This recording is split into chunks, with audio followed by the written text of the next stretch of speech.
বরাক দর্পণ studio. নমস্কার, news Barak দর্পণ studio থেকে সবাইকে শুভ সন্ধ্যা। আজকের গুরুত্বপূর্ণ খবর, শিলচরে মাদক বিরোধী অভিযানে বড় সাফল্য পেয়েছে কাছাড় পুলিশ। জ্যেষ্ঠ পুলিশ সুপার সঞ্জীব শইকিয়ার নেতৃত্বে রামনগর বাইপাস এলাকায় অভিযান চালিয়ে বিপুল পরিমাণ মাদকদ্রব্য উদ্ধার করা হয়। মিজোরাম থেকে আসা একটি বোলেরো গাড়িতে তল্লাশি চালিয়ে পুলিশ গোপন চেম্বার থেকে ৩৯টি হেরোইন ভরা সাবানের বাক্স উদ্ধার করে মোট ৪৫৬ গ্রাম হেরোইন জব্দ করা হয়েছে, যার আনুমানিক বাজার মূল্য প্রায় ২,৩০,০০,০০০ টাকা। পুলিশের সন্দেহ, এই মাদক মিজোরাম থেকে কাছাড় হয়ে অন্য রাজ্যে পাচারের উদ্দেশ্যে আনা হচ্ছিল। ঘটনায় জড়িত থাকার অভিযোগে ২ জনকে গ্রেপ্তার করা হয়েছে। শিলচরের নয়াগ্রামের ফাহিম আহমেদ বড়বুইয়া এবং গোবিন্দপুর দ্বিতীয় খণ্ডের হানিফ আহমেদ লস্কর। এছাড়াও মাদক পরিবহনে ব্যবহৃত MZ01F6064 নম্বরের গাড়িটিও জব্দ করা হয়েছে। ধৃতদের জিজ্ঞাসাবাদ চলছে এবং ঘটনার আরো তদন্ত অব্যাহত রয়েছে। জুবিন গার্গ হত্যা মামলার অন্যতম অভিযুক্ত শামকানু মহন্তর আজ আদালত শুনানি গ্রহণ করবে। সিদ্ধার্থ শর্মার হলফনামা ভুলভাবে আদালতে জমা দিয়েছিল আইনজীবী। আগামীকালের মধ্যে সঠিকভাবে পুনরায় হলফনামা জমা দেওয়ার নির্দেশ দিয়েছে আদালত। আজ শুধুমাত্র শামকানু মহন্তর জামিন আবেদনের শুনানি গ্রহণ করবে আদালত। শামকানু মহন্তর পক্ষে যুক্তি উপস্থাপন করবেন অসমের আইনজীবী প্রাণ বড়া। তিনি শামকানু মহন্ত নতুন আইনজীবী হিসাবে নিযুক্ত হয়েছেন। শামকানু মহন্ত পূর্বে দাখিল করা নিজের জামিন আবেদন নিজেই প্রত্যাহার করেছিলেন।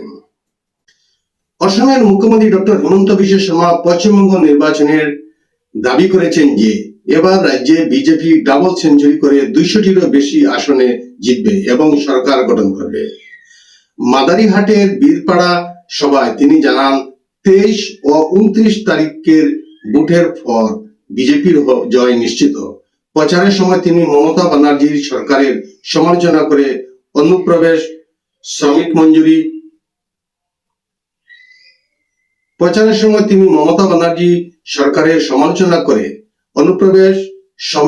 মঞ্জুরি রেশন এবং বোনাস ইস্যু তুলে ধরেন। পশ্চিমবঙ্গ বিধানসভা নির্বাচন ২০২৬ এর এক সমীক্ষা অনুযায়ী মোট ২৯৪টি আসনের মধ্যে ১২৯টি রেড অ্যালার্ট হিসাবে চিহ্নিত, যেখানে ৩ বা তারও বেশি প্রার্থীর বিরুদ্ধে অপরাধমূলক মামলা রয়েছে। মোট ২,৯২০ জন প্রার্থীর মধ্যে ৬৮৩ জনের বিরুদ্ধে অপরাধমূলক মামলা এবং ৫৮৯ জনের বিরুদ্ধে গুরুতর অভিযোগ রয়েছে। এছাড়া ৩৫ জনের বিরুদ্ধে খুন, ১৮৫ জনের বিরুদ্ধে খুনের চেষ্টা এবং ১৯২ জনের বিরুদ্ধে নারী নির্যাতনের অভিযোগ আছে। শিক্ষাগত যোগ্যতায় ১,৩৪৫ জন প্রার্থী মাধ্যমিক স্তর পর্যন্ত, ১,৪১৯ জন স্নাতক এবং ৪৯ জন ডিপ্লোমাধারী। আজ খুলে গেল কেদারনাথ ধামের দরজা। রীতিনীতি ও বৈদিক মন্ত্রোচ্চারণের মাধ্যমে সকাল ৮টায় মন্দিরের দরজা খোলা হয়। প্রায় ৫১ কুইন্টাল ফুল দিয়ে সজ্জিত করা হয়েছে কেদারনাথ মন্দির। আগামীকাল খুলবে বদ্রীনাথ ধামের দরজা। প্রধানমন্ত্রী নরেন্দ্র মোদীর বক্তব্য, সন্ত্রাসবাদীদের কোনো কুপরিকল্পনা কখনো সফল হতে দেওয়া হবে না।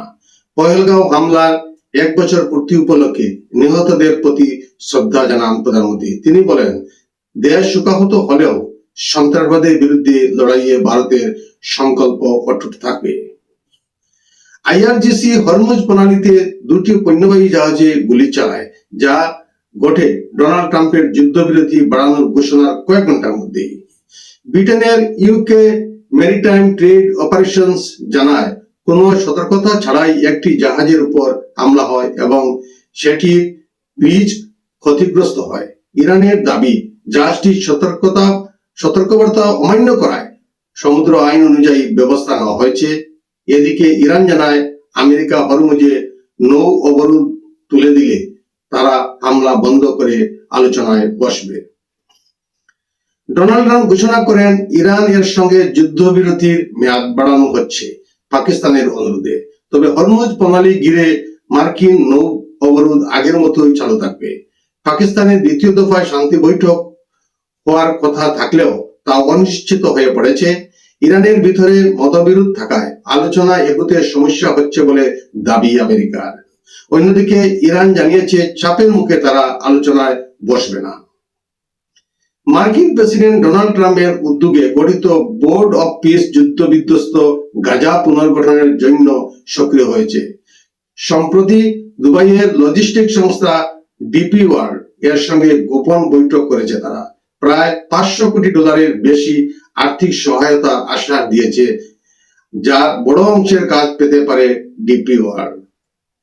তবে এই প্রক্রিয়ায় প্যালেস্তাইনকে গুরুত্ব না দেওয়ায় বিতর্ক তৈরি হয়েছে। আজকের প্রতিবেদনে এখানেই সংক্ষিপ্ত বিরতি টানছি। সবাইকে আবারও শুভ সন্ধ্যা জানিয়ে বিদায় নিচ্ছি। নমস্কার।